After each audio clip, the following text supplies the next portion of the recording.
BSNLൻ്റെ IPTV service എന്താണെന്നുള്ളത് മിക്കവർക്കും അറിയായിരിക്കും. കാരണം 2020 BSNL ലോഞ്ച് ചെയ്ത സർവീസാണ് IPTV സർവീസ്. അത് 2020 ശേഷം 2021 ആയപ്പോഴത്തേന് ഏകദേശം എല്ലായിടത്തും അവൈലബിൾ ആകുന്ന രീതിയിലൊക്കെ സ്റ്റാർട്ട് ചെയ്ത് വെച്ചൊരു പ്രോഗ്രാമാണ്. അപ്പം നമ്മൾ ഇന്നത്തെ വീഡിയോയിൽ BSNL IPTV സർവീസിൻ്റെ കുറച്ച് ഡീറ്റെയിൽസാണ് ചെക്ക് ചെയ്യാൻ പോകുന്നത്.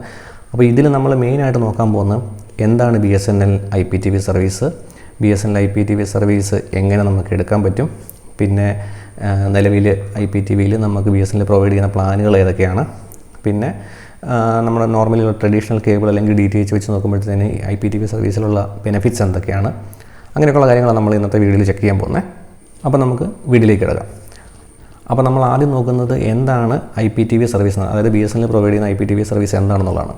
IPTV എന്ന് പറയുമ്പോൾ ഫുൾ ഫോം എന്ന് പറയുന്നത് ഇൻ്റർനെറ്റ് പ്രോട്ടോകോൾ ടെലിവിഷൻ എന്നാണ്. അതായത് ശരിക്കും അത് വർക്ക് ചെയ്യുന്നത് വെച്ചാൽ നമ്മുടെ നിലവിലുള്ള ഇൻ്റർനെറ്റ് കണക്ഷൻ്റെ അകത്തൂടെ തന്നെ നമുക്ക് ലൈവ് TV സർവീസ്, അതായത് നമ്മുടെ ട്രഡീഷണൽ കേബിൾ സർവീസ് ഉണ്ടല്ലോ, അല്ലെങ്കിൽ DTH സർവീസ്, അതിൽ നമുക്ക് കാണുന്ന ചാനലുകളൊക്കെ തന്നെ ഡയറക്റ്റ്ലി ഇൻ്റർനെറ്റ് വഴി തന്നെ, അതായത് BSNLൻ്റെ ഇൻ്റർനെറ്റ് കണക്ഷൻ വഴി തന്നെ തരുന്ന ഒരു സർവീസാണ് IPTV സർവീസ്. അപ്പോൾ അതുകൊണ്ട് തന്നെ നമുക്ക് അഡീഷണൽ സെറ്റ് ഓഫ് ബോക്സോ അഡീഷണൽ കേബിളോ വയറോ കാര്യങ്ങളോ ഒന്നുമില്ല, നമ്മുടെ TVയിൽ ലൈവായിട്ട് ഇൻ്റർനെറ്റ് യൂസ് ചെയ്ത് തന്നെ TV കാണാൻ പറ്റും. അതാണ് IPTV സർവീസ്. ഇനി അത് നമുക്ക് എങ്ങനെ നമ്മുടെ IPTV സർവീസ് BSNL, ഇപ്പോൾ BSNLൻ്റെ ഫൈബർ യൂസ് ചെയ്യുന്ന ആളാണെങ്കിൽ എങ്ങനെ IPTV സർവീസ് ആക്ടിവേറ്റ് ചെയ്യുക എന്നുള്ളത് നമുക്ക് നോക്കാം. നിലവിൽ BSNLൻ്റെ ഫൈബർ, അതായത് ഫൈബർ ഇൻ്റർനെറ്റ് യൂസ് ചെയ്യുന്ന എല്ലാവർക്കും തന്നെ IPTV സർവീസ് കിട്ടും. പക്ഷേ അതിനകത്ത് കുഴപ്പമുള്ളത് നമ്മുടെ നോർമലിയുള്ള ലാൻഡ് ഫോൺ സർവീസോ അല്ലെങ്കിൽ ഇൻ്റർനെറ്റ് സർവീസോ പോലെ തന്നെ നമ്മൾ കണക്ഷൻ എടുക്കുമ്പോൾ ഓട്ടോമാറ്റിക്കലി IPTVയും കൂടെ എനേബിൾ ആകത്തില്ല. IPTV സർവീസ് കംപ്ലീറ്റ്ലി BSNL ഒരു തേർഡ് പാർട്ടി പ്രൊവൈഡറാണ് ഏൽപ്പിച്ചേക്കുന്നത്. അതായത് സിനിസോഫ്റ്റും ഭൂമികയും കൂടാണ് IPTV സർവീസ് പ്രൊവൈഡ് ചെയ്യുന്നത്. അപ്പോൾ അതുകൊണ്ട് തന്നെ അതൊരു സെപ്പറേറ്റ് സർവീസാണ്, ആഡ് ഓൺ സർവീസ് പോലെയാണ്. അത് നമ്മൾ റിക്വസ്റ്റ് ചെയ്ത് നമുക്ക് ആക്ടിവേറ്റ് ചെയ്തതിന് ശേഷം മാത്രമേ നമുക്കത് കാണാൻ പറ്റുള്ളൂ. അതായത് ഓൾറെഡി ഉള്ള നമ്മുടെ കണക്ഷനിൽ IPTV എനേബിൾ അല്ല. ഇപ്പോൾ നിങ്ങൾ BSNL ബ്രോഡ്ബാൻഡ് യൂസ് ചെയ്യുന്ന ഒരാളാണെങ്കിൽ IPTV എടുക്കാൻ താല്പര്യമുണ്ടെന്നുണ്ടെങ്കിൽ അതിനാദ്യം ചെയ്യേണ്ടത് IPTV രജിസ്റ്റർ ചെയ്യാൻ വേണ്ടി ഒരു സൈറ്റ് ഉണ്ട്. അതെടുത്തിട്ട് ഞാൻ ലിങ്ക് ഇവിടെ കാണിച്ചിട്ടുണ്ട്. അപ്പോൾ അതിൽ നിങ്ങൾ നിങ്ങളുടെ ലാൻഡ് ഫോൺ നമ്പർ കൊടുത്ത് രജിസ്റ്റർ ചെയ്യുക. അപ്പോൾ നമ്മുടെ കുറച്ച് ഡീറ്റെയിൽസൊക്കെ ഓട്ടോമാറ്റിക്കലി അവിടെ വരും. ഒരു OTP ഒക്കെ എടുത്ത് നമ്മൾ പ്രൊസീഡ് ചെയ്ത് കഴിയുമ്പോഴത്തേന് നമ്മുടെ ഏരിയയിൽ നിലവിൽ IPTV ആക്ടിവേറ്റഡ് ആണെന്നുണ്ടെങ്കിൽ നമുക്കവിടെ സക്സസ് മെസ്സേജ് കാണിക്കും. നിങ്ങളുടെ ഫോണിലൊരു നോട്ടിഫിക്കേഷനൊക്കെ വരും. അതിനുശേഷം ഫർദർ, അതായത് നമ്മുടെ LCO വഴി നിങ്ങൾക്ക് ആക്ടിവേറ്റ് ചെയ്ത് കിട്ടും. ഇനി അതല്ല നിങ്ങളുടെ ഏരിയയിൽ അവൈലബിൾ അല്ല എന്നുണ്ടെങ്കിൽ നിങ്ങൾ ആ രജിസ്റ്റർ ചെയ്യുന്ന സമയത്ത് തന്നെ നിങ്ങൾക്ക് അവിടെ ടോപ്പിൽ കാണാൻ പറ്റും നിങ്ങളുടെ ഏരിയയിൽ IPTV അവൈലബിൾ അല്ല എന്നുള്ളത്. അപ്പോൾ അങ്ങനെയാണ് നിങ്ങൾക്ക് കാണിക്കുന്നതെന്നുണ്ടെങ്കിൽ നിങ്ങൾ നിങ്ങളുടെ LCOനെ കോൺടാക്റ്റ് ചെയ്യുക. അതുപോലെ IPTV സർവീസ് എടുക്കാൻ താല്പര്യമുണ്ട്, എനേബിൾ ചെയ്ത് തരണമെന്ന് പറയുക. അപ്പോൾ അവർ അതിൻ്റെ ഫർദർ സ്റ്റെപ്പിലേക്ക് പോകും. പിന്നെ ഇവിടെ ഒരു മെയിൻ പ്രശ്നമുള്ളത്, നമ്മളിപ്പം IPTV സർവീസ് എടുക്കാം എന്നോർത്തുകൊണ്ട് ഇത് രജിസ്റ്റർ ചെയ്യാൻ നോക്കുമ്പം ഇപ്പം ഞാൻ റീസെൻ്റായിട്ട് ഒരുപാട് പേരുമായിട്ട് ചെക്ക് ചെയ്ത് പറയാൻ കഴിഞ്ഞത് മിക്കയിടത്തും ഇപ്പോഴും IPTV എനേബിൾ ആയിട്ടില്ല. ഉണ്ട്, വർഷങ്ങളായിട്ട്, അതായത് 2021 തൊട്ടും 2022 എനേബിൾ ആയ സ്ഥലങ്ങളുണ്ട്. പക്ഷേ റീസെൻ്റായിട്ട് ചെക്ക് ചെയ്യുമ്പോൾ ഇപ്പോഴും പല LCOയുടെ അണ്ടറിലും ഈ IPTV എനേബിൾ ഇല്ല. അതിൻ്റെ മെയിൻ കാരണം എന്ന് വെച്ച് കഴിഞ്ഞാൽ നമ്മുടെ നോർമലി ഉള്ള ഈ ഞാൻ പറഞ്ഞില്ല ലാൻഡ് ഫോണിൻ്റെ കാര്യം പറഞ്ഞ പോലെ എല്ലാ ഏരിയയിലും ഓട്ടോമാറ്റിക്കലി ഇത് എനേബിൾ ആകത്തില്ല. ഇതിൻ്റെ ഒരു പ്രോസസ്സ് എന്ന് പറഞ്ഞു കഴിഞ്ഞാൽ LCO ആദ്യം IPTV സർവീസ് വേണമെന്നും പറഞ്ഞ് BSNL ഒരു റിക്വസ്റ്റ് കൊടുക്കുന്നു. BSNL അത് അപ്രൂവ് ചെയ്തതിന് ശേഷമാണ് ആ LCOയ്ക്ക് IPTV എനേബിൾ ആകുന്നത്.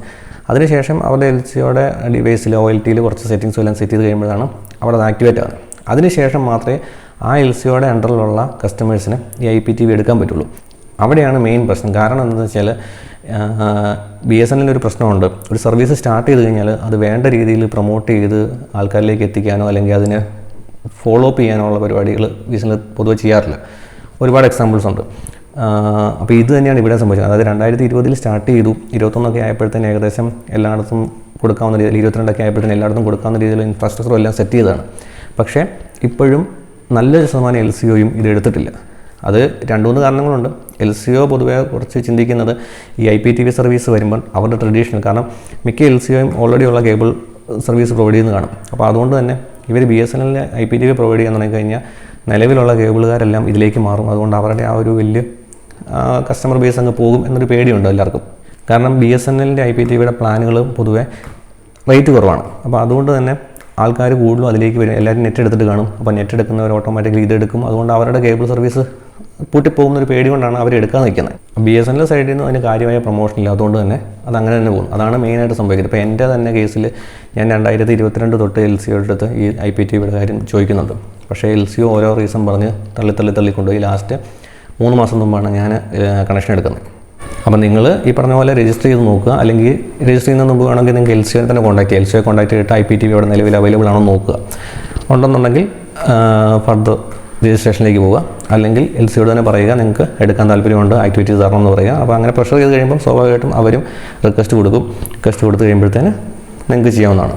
ഇനി നമുക്ക് BSNLൻ്റെ അവർ പ്രൊവൈഡ് ചെയ്യുന്ന പ്ലാനുകൾ ഏതൊക്കെയാണെന്ന് നോക്കാം. നിലവിൽ മെയിനായിട്ട് 4 പ്ലാനാണ് അവർ കൊടുക്കുന്നത്. അതിൽ ഒന്നാമത്തെ പ്ലാന് FTA പ്ലാനാണ്. അതിൽ മാസം 153 രൂപയാണ് ചാർജ് ഈടാക്കുന്നത്. പിന്നെ രണ്ടാമത്തേന്ന് പറയുന്നത് HD എൻട്രി ബേസിക് പ്ലാനാണ്. അതിന് മാസം 177 രൂപയാവും. ശരിക്കും പറയുന്നത് ഏറ്റവും നല്ല പ്ലാൻ എന്ന് പറയുന്നത് അതാണ്. അതിനകത്ത് നമുക്ക് ഏകദേശം ഒട്ടുമിക്ക മലയാളം ചാനലുകൾ കിട്ടും, ചുരുക്കം ചിലതില്ല. അതായത് ഇപ്പം ഏഷ്യാനെറ്റ് മൂവീസ്, സൂര്യ മൂവീസ് അങ്ങനെയുള്ള ചാനലുകളില്ല. പക്ഷേ ബാക്കിയുള്ള ഫ്രീ ടു എയർ മലയാളം ചാനലും നോർമലി ആൾക്കാർ കാണുന്ന ഏഷ്യാനെറ്റ്, സൂര്യ അങ്ങനെയൊക്കെയുള്ള ഫ്ലവേഴ്സ് ഉൾപ്പെടെയുള്ള മലയാളം ചാനലുകളും കിട്ടും. അപ്പോൾ അതാണ് ശരിക്കും നമുക്ക് ഏറ്റവും കോസ്റ്റ് എഫക്റ്റീവ് ആയിട്ടുള്ള പ്ലാൻ.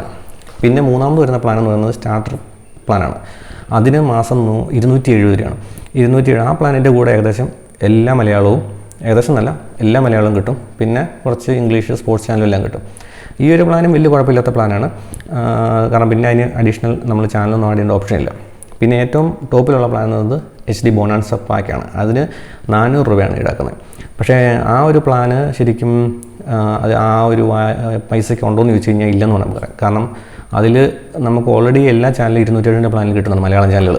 പിന്നെ ഇതിലേക്ക് വരുമ്പം കുറച്ച് ഇംഗ്ലീഷ്, കാർട്ടൂണ്, പിന്നെ സ്പോർട്സ് അങ്ങനെയൊക്കെയുള്ള അഡീഷണൽ ചാനൽ മാത്രമേ ഉള്ളൂ. അപ്പോൾ അതുകൊണ്ട് അത്രയും ഒരു ചെറിയ ഡിഫറൻസേ ഉള്ളൂ ചാനലിൻ്റെ എണ്ണത്തിൽ. പക്ഷേ പ്രൈസിൻ്റെ കാര്യത്തിൽ വലിയ ഡിഫറൻസ് ഉണ്ട്. അപ്പോൾ ഈ 400 പ്ലാന് അത്ര ലാഭമാണെന്ന് ചോദിച്ചു കഴിഞ്ഞാൽ അല്ല എന്നാണ് പറയാനുള്ളത്. 270 പ്ലാൻ കുഴപ്പമില്ല, അതെടുത്ത് കഴിഞ്ഞാൽ പിന്നെ നിങ്ങൾ അഡീഷണൽ മലയാളത്തിനും വേണ്ടി നോക്കേണ്ട എല്ലാ മലയാളവും ഉണ്ട്. പക്ഷേ ഞാൻ പറയുന്നത് ഈ 177 എടുക്കുന്നതാണ് ഏറ്റവും നല്ലത്. അതെടുത്ത് കഴിഞ്ഞാൽ നമുക്ക് ഇവർ ഈ പ്ലാൻ ഇങ്ങനെ കൊടുക്കുമെങ്കിലും നമുക്ക് ഓരോ പ്ലാന് ഈ പ്ലാനിൻ്റെ കൂടെ തന്നെ ഓരോ ചാനലുകൾ സെപ്പറേറ്റ് ആഡ് ചെയ്യാൻ ഓപ്ഷൻ ഉണ്ട്. അപ്പോൾ നമുക്ക് ഇല്ലാത്ത ചാനലായി ഇപ്പോൾ ഏഷ്യാനെറ്റ് മൂവീസ് ആയിക്കോട്ടെ, സൂര്യ മൂവീസ് ആയിക്കോട്ടെ, അതിൻ്റെ മാത്രം പൈസ കൊടുത്ത് ആഡ് ചെയ്ത് പോകും. അപ്പോൾ അങ്ങനെ ആഡ് ചെയ്ത് പോകുമ്പോൾ നിങ്ങൾ മലയാളം മാത്രം മെയിൻലി കാണുന്ന ഒരാളാണെങ്കിൽ ഈ 177 പ്ലാൻ എടുത്ത് വെച്ച് ബാക്കി ഇല്ലാത്ത മലയാളം കൂടെ ആഡ് ചെയ്താൽ പോലും 270 താഴെ നിൽക്കത്തുള്ളൂ. അങ്ങനെ നോക്കുമ്പോൾ ആ ഒരു പ്ലാനാണ് നല്ലത്. പിന്നെ പ്ലാനുമായിട്ട് പറയുമ്പോഴത്തേന് ഇതിൻ്റെ വേറൊരു കാര്യമുള്ളത്, ഇത് BSNL എന്ന് ഞാൻ പറഞ്ഞല്ലോ തേർഡ് പാർട്ടിയാണ് ഇത് മാനേജ് ചെയ്യുന്നത്. അതുകൊണ്ട് തന്നെ BSNL ബില്ലുമായിട്ട് ഇതിൻ്റെ ബന്ധവുമില്ല. ഇത് നമുക്ക് BSNL ബില്ലിൻ്റെ കൂടെ പോസ്റ്റ് പെയ്ഡായിട്ട് വരുത്തൊന്നുമില്ല. ഇത് കംപ്ലീറ്റ്ലി പ്രീപെയ്ഡ് ആണ്. ഇത് നമ്മൾ സിനിസോഫ്റ്റ് ആണ് ഇതിൻ്റെ നമ്മുടെ ടെക്നിക്കൽ കാര്യങ്ങൾ ഹാൻഡിൽ ചെയ്യുന്നത്. അപ്പോൾ അതുകൊണ്ട് സിനിസോഫ്റ്റിൻ്റെ പോർട്ടലിലേക്കൂടാണ് നമ്മളിത് റീചാർജ് ചെയ്യുന്നതും ചാനൽ സെലക്ട് ചെയ്യുന്നതും പ്ലാൻ ആഡ് ചെയ്യുന്നതൊക്കെ. അപ്പോൾ അതുകൊണ്ട് തന്നെ നമ്മൾ സിനിസോഫ്റ്റിൻ്റെ പോർട്ടലിൽ കയറി അതൊക്കെ നിങ്ങൾ കണക്ഷൻ എടുത്ത് കഴിയുമ്പോൾ സിനിസോഫ്റ്റിൽ നിന്ന് കോൺടാക്ട് ചെയ്ത് നിങ്ങൾക്ക് യൂസർ ID എല്ലാം കിട്ടും. അതൊക്കെ ഓട്ടോമാറ്റിക്കലി വരുന്നതാണ്. അപ്പോൾ അവിടെ കയറി നിങ്ങൾ ചാനൽ ആഡ് ചെയ്യുന്നതും പേയ്മെൻറ്റ് ചെയ്യുന്നതും എല്ലാം അവിടെയാണ്. അപ്പം നിങ്ങൾ പ്രീപെയ്ഡായിട്ട് റീചാർജ് ചെയ്ത് കഴിയുമ്പം ആ ഒരു മാസത്തേക്ക്, അല്ലെങ്കിൽ നിങ്ങൾ സെലക്ട് ചെയ്ത് 3 മാസമാണെങ്കിൽ 3 മാസത്തേക്ക് ആ ചാനൽ കിട്ടും. ആ സമയം കഴിയുമ്പോൾ ഓട്ടോമാറ്റിക്കലി കട്ടാവും. അപ്പോൾ അതുകൊണ്ട് തന്നെ ബില്ലോ കാര്യങ്ങളോ ഒന്നുമില്ല. നിങ്ങൾക്ക് അതുകൊണ്ട് അത് പേടിക്കേണ്ട. പോസ്റ്റ് പെയ്ഡ് അല്ല, വേണ്ടപ്പോൾ മാത്രം റീചാർജ് ചെയ്ത് കണ്ടാൽ മതി. പിന്നെ ഇതിൻ്റെ ഒരു മെച്ചം എന്ന് പറഞ്ഞത് നേരത്തെ പറഞ്ഞ പോലെ തന്നെയാണ്. നമുക്കിത് ട്രഡീഷണൽ കേബിൾ പോലെ സെറ്റ് ടോപ്പ് ബോക്സോ കാര്യങ്ങളോ ഒന്നുമില്ല. ഇത് വർക്ക് ചെയ്യുന്നതെന്ന് വെച്ചാൽ നമ്മുടെ ഓൾറെഡി പറഞ്ഞ പോലെ നമ്മുടെ ഇൻ്റർനെറ്റ് വഴിയാണ് വരുന്നത്. അതുകൊണ്ട് തന്നെ നിങ്ങളുടെ വീട്ടിലൊരു സ്മാർട്ട് TV ആണ്, ഒരു ആൻഡ്രോയിഡ് TV അല്ലെങ്കിൽ ഫയർ TV പോലുള്ള സ്മാർട്ട് TV ആണെന്നുണ്ടെങ്കിൽ അതിലൊരു ആപ്പ് ഇൻസ്റ്റാൾ ചെയ്യുക. ഭൂമിക എന്ന് പറഞ്ഞ ആപ്പാണ് നമ്മൾ ഇതിനായിട്ട് യൂസ് ചെയ്യുന്നത്. ആ ആപ്പ് ഇൻസ്റ്റാൾ ചെയ്ത് നിങ്ങളുടെ മൊബൈൽ നമ്പർ വെച്ച് ലോഗിൻ ചെയ്ത് കഴിഞ്ഞാൽ നമുക്ക് ഈ സർവീസ് യൂസ് ചെയ്യാം. അപ്പോൾ അതുകൊണ്ട് തന്നെ അഡീഷണൽ കേബിളോ വയറോ ഒന്നുമില്ല. നിലവിലുള്ള TV എവിടെ ഇരിക്കുന്നോ അവിടെ നമുക്ക് ആ ആപ്പ് ഇൻസ്റ്റാൾ ചെയ്ത് വൈഫൈ കണക്റ്റ് ആയിരിക്കണം, അല്ലെങ്കിൽ ഇതർനെറ്റ് കേബിളിൽ കൂടെ കണക്റ്റ് ആയിരിക്കണം. ആ BSNL നെറ്റ് യൂസ് ചെയ്യണമെന്ന് മാത്രമേ ഉള്ളൂ. BSNL നെറ്റ് ആയിരിക്കണം ആ TVയിൽ യൂസ് ചെയ്യുന്നത്. അപ്പോൾ നിങ്ങൾക്ക് അതിലൊരു ആപ്പ് ഇൻസ്റ്റാൾ ചെയ്ത് ലോഗിൻ ചെയ്ത് കഴിഞ്ഞാൽ നിങ്ങൾക്ക് TV കാണാൻ പറ്റും. അപ്പോൾ അതിന് വേറൊരു മെച്ചം പറയുകയാണെങ്കിൽ, ഇപ്പോൾ എക്സാമ്പിൾ പറഞ്ഞാൽ നിങ്ങൾക്ക് 2 TV വീട്ടിലുണ്ടെന്ന് വിചാരിക്കുക. 2 സ്മാർട്ട് TV ഉണ്ട്. അപ്പോൾ അതുകൊണ്ട് തന്നെ ഇത് ഇൻ്റർനെറ്റ് വഴിയാണ്, കേബിളും കാര്യങ്ങളും സെറ്റ് ടോപ്പ് ബോക്സും ഇല്ലാത്തതുകൊണ്ട് തന്നെ നമുക്ക് 2 TV സ്വിച്ച് ചെയ്യാം. ഇപ്പം ഇന്നിപ്പം ഈ ഒരു TV കണ്ടു വെച്ചാൽ നിങ്ങൾക്ക് ലോഗ് ഔട്ട് ചെയ്ത് നാളെ മറ്റേ TV ലോഗിൻ ചെയ്ത് കഴിഞ്ഞാൽ അതിൽ കാണാം. അതുകൊണ്ട് തന്നെ ഒരു പോർട്ടബിലിറ്റി ഉണ്ട്. അതേസമയം നമ്മുടെ സാധാ കേബിൾ അല്ലെങ്കിൽ DTH ആകുമ്പോഴത്തേന് നമ്മൾ അവിടെ വെക്കുന്നു, അവിടെ വെച്ച് മാത്രമേ കാണാൻ പറ്റുള്ളൂ. ഇതാകുമ്പോൾ നമുക്ക് ഇഷ്ടമുള്ള TV, ഒന്നിൽ കൂടുതൽ TV ഉള്ള കേസാണ് ഞാൻ പറയുന്നത്. ഇപ്പോൾ 2 TV കാണുമെങ്കിൽ 2 TVയിൽ നമുക്ക് മാറി മാറി കാണാം. പിന്നെ വേറൊരു കാര്യമുള്ളത്, DTHനെ വെച്ച് നോക്കുമ്പോൾ DTH യൂസ് ചെയ്യുന്നവർക്കറിയാം, നമ്മൾ മഴയും കാര്യങ്ങളൊക്കെ ഉള്ള സമയത്ത് സിഗ്നൽ ലോസ് ഉണ്ടാകുമ്പോൾ കുറച്ച് നേരമെങ്കിലും നമുക്ക് ചാനൽ കാണാൻ പറ്റാതെ വരും. ആ ഒരു കേസ് ഇവിടെ ഇല്ല. പക്ഷേ നോർമൽ കേബിൾ യൂസ് ചെയ്യുന്ന ആൾക്കാർക്ക് നോർമലി അത് ഉണ്ടാകാറില്ല.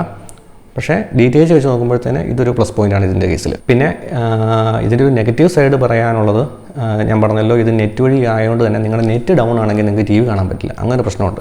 പിന്നെ നിങ്ങൾ നോക്കുക, നിങ്ങളുടെ ഏരിയയിൽ BSNL കണക്ഷൻ അല്ലെങ്കിൽ നിങ്ങൾ യൂസ് ചെയ്യുന്ന BSNL ഫ്രീക്വൻ്റായിട്ട് ഡിസ്കണക്റ്റ് ആകുന്നതാണെങ്കിൽ ഇതെടുത്ത് കഴിഞ്ഞാൽ നിങ്ങൾക്ക് ബുദ്ധിമുട്ടാകും. കാരണം വെച്ച് കഴിഞ്ഞാൽ ഇടയ്ക്കിടയ്ക്ക് ഡിസ്കണക്റ്റ് ആകുമ്പോൾ സ്വാഭാവികമായിട്ടും TVയും കാണാൻ പറ്റാതാവും.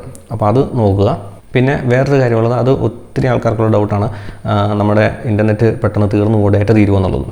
ഈ IPTVക്ക് ശരിക്കും ഡേറ്റ യൂസ് ചെയ്യത്തില്ല. ഇൻ്റർനെറ്റ് കണക്ഷൻ വഴിയാണ് തരുന്നതെങ്കിൽ നമ്മുടെ ഡേറ്റ നമുക്ക് തന്നിരിക്കുന്ന കോട്ടയുണ്ടല്ലോ, ഇപ്പം 3000 GB ആണ് പെർ മന്ത് അല്ലെങ്കിൽ 5000 GB ആണെങ്കിൽ അതിൽ നിന്ന് ഈ TV-ക്ക് യൂസേജ് ഇല്ല. TV ശരിക്കും ആ സർവീസ് ഇൻ്റർനെറ്റ് യൂസ് ചെയ്യുന്ന മാത്രമേ ഉള്ളൂ, പക്ഷേ നമ്മുടെ ഡേറ്റ കൺസപ്ഷൻ ഇല്ല, കംപ്ലീറ്റ്ലി ഇൻഡിപെൻഡൻ്റ് ആണ്. അതുകൊണ്ട് തന്നെ നിങ്ങളുടെ ഡേറ്റ ഇതിൽ നിന്ന് എടുക്കില്ല. രണ്ടാമത് നിങ്ങളുടെ ഇൻ്റർനെറ്റിൻ്റെ സ്പീഡുമായിട്ട് ഒരു ബന്ധമില്ല. നിങ്ങൾ 30 Mbps-ൻ്റെയാണ് കണക്ഷൻ എടുക്കുന്നത് അല്ലെങ്കിൽ 100 Mbps-ൻ്റെ എടുത്താലും ഇത് ആദ്യം നല്ല വർക്കാണ്. അതുകൊണ്ട് തന്നെ നിങ്ങളുടെ സ്പീഡിനെ ഇതൊരു രീതിയിലും ബാധിക്കത്തുമില്ല. അപ്പം ഇതൊക്കെയാണ് ഇതിൻ്റെ മെയിൻ കാര്യങ്ങൾ പറയാനുള്ളത്. പക്ഷേ ഇതെടുക്കാൻ നിങ്ങൾ ഉദ്ദേശിക്കുന്നുണ്ടെങ്കിൽ വേറൊരു മെയിൻ കാര്യം ചിന്തിക്കാനുള്ളത്, നിങ്ങളുടെ LCOനെ നിങ്ങൾ ആദ്യം ഒന്ന് മനസ്സിലാക്കുക. അതായത് ഇതിൻ്റെ അകത്ത് കുറച്ച് ടെക്നിക്കൽ കാര്യങ്ങളുണ്ട്. ഈ പറഞ്ഞ പോലെ കാര്യം ഇത് നിങ്ങളുടെ LCOയിൽ ആക്ടിവേറ്റ് ആയാലും അവിടെ ഒരു VLAN അങ്ങനെയൊക്കെയുള്ള കാര്യങ്ങൾ സെറ്റ് ചെയ്യും. അപ്പം ഈ BSNL ഇടയ്ക്ക് ഈ മൈഗ്രേഷൻ വർക്കും കാര്യങ്ങളൊക്കെ വരുന്ന സമയത്ത് ഈ ഇവരുടെ OLT എന്നൊക്കെ ഡിവൈസിൽ ഈ റീസെറ്റ് ആവുകയും കോൺഫിഗറേഷൻ ചേഞ്ച് ആവുകയൊക്കെ ചെയ്യാറുണ്ട്. അപ്പോൾ അങ്ങനെ ചേഞ്ച് ആവുന്ന സമയത്ത് ഈ വീണ്ടും ഈ ID ഒക്കെ അവർ സെറ്റ് ചെയ്യണം. അത് അവരുടെ കേസാണ്, നമ്മളെ ബാധിക്കുന്ന കേസല്ല. പക്ഷേ ഞാൻ പറയാൻ കാരണം എൻ്റെ എക്സ്പീരിയൻസ് കൊണ്ടാണ്. എൻ്റെ LCOയ്ക്ക് സംഭവിച്ചതെന്ന് വെച്ചാൽ ഞാൻ കുറേ പുറകെ നടന്ന് ഇത് പുള്ളിയെ കൊണ്ട്, അത് കുറേ വലിയ കഥയാണ്. അപ്പോൾ അങ്ങനെയാണ് ഇത് ആക്ടിവേറ്റ് ചെയ്യിപ്പിച്ചത്. പക്ഷേ ആക്ടിവേറ്റ് ചെയ്ത പുള്ളിക്കാരൻ വലിയ സ്കിൽഡ് അല്ലാത്തതുകൊണ്ട് തന്നെ ഈ IT ആയിട്ട് ബന്ധപ്പെട്ട കാര്യങ്ങളെക്കുറിച്ചോ അല്ലെങ്കിൽ ഇൻ്റർനെറ്റുമായിട്ട് ബന്ധപ്പെട്ട കാര്യങ്ങളെക്കുറിച്ചൊന്നും വലിയ പിടുത്തമില്ല. അപ്പോൾ അതുകൊണ്ട് തന്നെ ഇടയ്ക്കിടയ്ക്ക് ഈ മാർക്കൊക്കെ നടക്കുന്ന സമയത്ത് ഈ സെറ്റിങ്സ് ഒക്കെ ഡിലീറ്റ് ആയി പോകും. അപ്പോൾ അങ്ങനെ പോയി കഴിഞ്ഞാൽ ഇത് വീണ്ടും ഇദ്ദേഹത്തിന് ആഡ് ചെയ്യാൻ അറിയത്തില്ല. അപ്പോൾ അങ്ങനെ വരുമ്പോൾ വലിയ ഡിലേ വരാറുണ്ട്. അപ്പം അതേസമയം അത്യാവശ്യം ഇങ്ങനത്തെ കാര്യങ്ങളെക്കുറിച്ചൊക്കെ നോളജ് ഉള്ള ഒരാളാണ് നിങ്ങളുടെ LCO എങ്കിൽ നിങ്ങൾക്ക് അതിനെക്കുറിച്ച് ഒരു പേടിക്കേണ്ട കാര്യമില്ല, ധൈര്യമായിട്ട് എടുക്കാം. പക്ഷേ എൻ്റെ കേസിലൊക്കെ ഉണ്ടായ പോലെ ഈ IPTV സർവീസ് അല്ലെങ്കിൽ ഇൻ്റർനെറ്റിൻ്റെ കൂടുതൽ കാര്യങ്ങൾ അങ്ങനെയുള്ള കാര്യങ്ങളെക്കുറിച്ച് ഒത്തിരി ഐഡിയ ഇല്ലാത്ത ഒരാളാണെങ്കിൽ നമുക്ക് ചെറിയ ബുദ്ധിമുട്ടുകൾ ഉണ്ടാകാൻ സാധ്യതയുണ്ട്. അപ്പോൾ അതുകൊണ്ട് അത് നിങ്ങൾ ശ്രദ്ധിക്കുക. നിങ്ങളുടെ ഏരിയയിലെ LCOയുടെ ഒരു സർവീസിനെ കുറിച്ച് നോക്കുക. സർവീസ് നല്ല രീതിയിൽ തരുന്ന ഒരാളാണെന്നുണ്ടെങ്കിൽ നിങ്ങൾക്ക് പേടിക്കുകയോ വേണ്ട, നല്ല സർവീസാണ്. പിന്നെ നോക്കുക, ഈ ഫ്രീക്വൻ്റ് ആയിട്ട് BSNL ഡിസ്കണക്ഷൻ ഉണ്ടെങ്കിൽ ഇത് നിങ്ങൾക്ക് ഈ TVയും ബാധിക്കും. അപ്പോൾ അതും ശ്രദ്ധിക്കുക. അപ്പോൾ ആ രണ്ട് കാര്യങ്ങൾ മാത്രം ശ്രദ്ധിച്ചാൽ മതി. എൻ്റെ കേസിൽ LCO സപ്പോർട്ട് തീരെ മോശമാണ്. അപ്പോൾ അതുകൊണ്ട് തന്നെ എനിക്ക് അതിൻ്റേതായ ചെറിയ പ്രശ്നങ്ങളുണ്ട്. പക്ഷേ BSNL സൈഡിൽ നിന്നും സിനിസോഫ്റ്റിൻ്റെ സൈഡിൽ നിന്നുള്ള സർവീസ് നല്ലതാണ്. അതായത് സിനിസോഫ്റ്റ് ഒക്കെ ആണെങ്കിൽ സപ്പോർട്ട് വാട്സാപ്പിൽ കൂടെ തന്നെയാണ്, ഇൻസ്റ്റൻറ്റ് സപ്പോർട്ടാണ്. അതായത് നമ്മൾ വാട്സാപ്പിൽ കൂടെ നമ്മൾ മെസ്സേജ് അയച്ച് കഴിഞ്ഞാൽ ഇൻസ്റ്റൻറ്റായിട്ട് റിപ്ലൈ ചെയ്യും. നമ്മളൊരു ഇഷ്യൂ കാര്യങ്ങൾ റൈസ് ചെയ്ത് കഴിഞ്ഞാൽ അന്നേരം ചെയ്യാൻ പറ്റുന്ന കാര്യങ്ങളാണെങ്കിൽ ഉടനെ ചെയ്യും. ഇനി അതല്ല കുറച്ച് ഡിലേ എടുക്കുന്ന കാര്യങ്ങളാണെങ്കിൽ അവർ ചെയ്തതിന് ശേഷം നമ്മളെ ഫോളോ അപ്പ് ഒക്കെ ചെയ്യും. അപ്പം സിനിസോഫ്റ്റിൻ്റെ സപ്പോർട്ടും നല്ലതാണ്. BSNL സൈഡിൽ നിന്നും വേറെ കുഴപ്പങ്ങളൊന്നുമില്ല. പക്ഷേ LCO ഡിപ്പെൻഡ് ചെയ്തിരിക്കും. അതുകൊണ്ട് LCO നല്ലതാണെങ്കിൽ മാത്രം എടുക്കുക. അപ്പോൾ നിങ്ങൾ ഇതൊക്കെ നോക്കിയതിന് ശേഷം തീരുമാനിക്കുക എടുക്കണോ വേണ്ടോ എന്നുള്ളത്. അപ്പം എൻ്റെ കേസ് ഞാൻ പറയുകയാണെങ്കിൽ 3 മാസമായിട്ട് ഇപ്പോൾ യൂസ് ചെയ്യുന്നുണ്ട്. സിനിസോഫ്റ്റ് സൈഡിൽ നിന്ന് BSNL സൈഡിൽ നിന്ന് ഞാൻ ഓക്കെയാണ്, അവരുടെ സർവീസും സപ്പോർട്ടും ഒക്കെ. പക്ഷേ LCO സൈഡിൽ നിന്ന് ഞാൻ അത്ര ഹാപ്പി അല്ല. പക്ഷേ നിലവിൽ ഇപ്പോൾ ഞാൻ യൂസ് ചെയ്യുന്നുണ്ട്. അപ്പോൾ നിങ്ങൾക്ക് ഇതുമായിട്ട് ബന്ധപ്പെട്ട എന്തെങ്കിലും ഡൗട്ടോ കാര്യങ്ങളോ ഉണ്ടെങ്കിൽ കമൻറ്റിൽ അറിയിച്ച് കഴിഞ്ഞാൽ നമ്മളിതിന് റിപ്ലൈ ചെയ്യുന്നതായിരിക്കും. അപ്പോൾ വേറൊരു വീഡിയോ ആയിട്ട് വീണ്ടും കാണാം.